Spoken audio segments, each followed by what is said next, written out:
So, good afternoon, sir. So, I am JR Mikatuan from base MT2 section Betelgeuse. So, in this video, I'm going to explain my output of the CO1 assessment of the Seam6.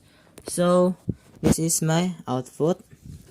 So, task 1, this is my answer about the explain the factors that can be considered in calculation of the damage stability, particular on the maximum assumed healing moment due to the launching of the fully loaded weight launch survival craft on one side shape of the pair required a SOLAS chapter 2 1 part B1. So task 1, my answer is all life boat and rescue boat pitted on the side to which the ship has after having damage shall be assumed to be fully loaded and ready for lowering. And B is for lifeboat which are arranged to fully loaded from the stowed position. The maximum healing moment during launching shall be taken.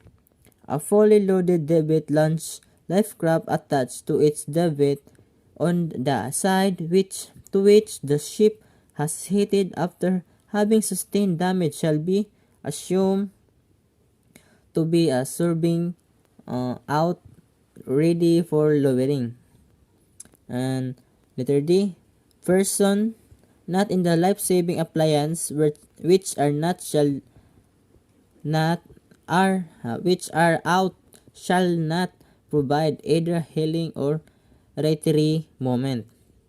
And the last is life-saving appliance on the side of the ship opposite to the side to which the ship has hit shall be assumed to be stowed in position.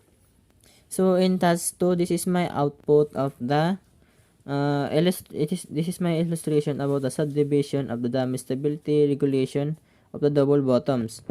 So this is the side shell. So side shell frame. So the mid shape of the ship pinakaubos. So ang kanang sentro mo nagingon og double bottom tank. So ang center pud is a century guide padung ari. So this is the hatch side coming. Ang ari kilid is the top side tank.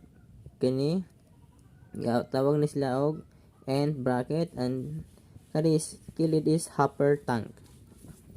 So na in the task 3, so this is my answer about the explanation. Explain the damage stability requirements regarding to extend characters of assumed as per assumed damage per MARPOL IBC code or SOLAS for all tankers with regards to 3.1 so side damage and 3.2 bottom damage. So in the side damage, so we have longitudinal extent. So longitudinal extent have 14.5 meters whichever is less. For the transverse extent has 11.5 meters whichever is less. Inboard from the ship side act the right angle to the center line of the level of the load line. Vertical extent from the loaded line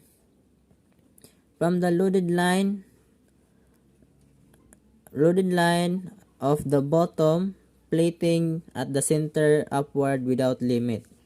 So bottom damage. So for 0.3 liter from the forward perpendicular on the ship.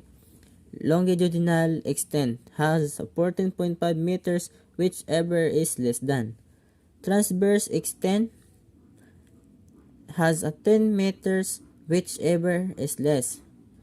Vertical extent has a 6 meters whichever is less, measured from the molded line of the bottom shell plating at the center line. Any other port of the ship, 5 meters whichever is less, 5 meters whichever is less, 6 meters whichever is less, measured from the molded line of the bottom shell plating of the center line. So that's all about of my answer about the CO1 assessment, sir. Thank you.